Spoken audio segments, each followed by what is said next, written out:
Hey, this is Robert with a automotive quick tip. Like, share, subscribe, comment. Thanks for watching. Stick we got from IPD.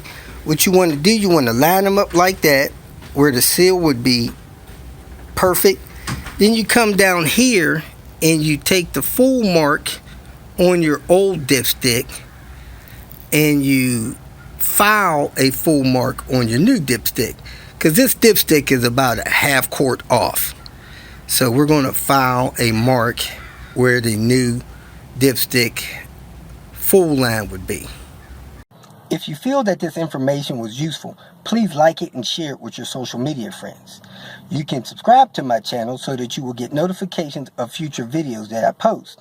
You can follow me on Twitter, and if you need to contact me directly, please visit my website. And if you have any questions, leave them below, and someone or myself will reply to them. Again, thank you very much for watching.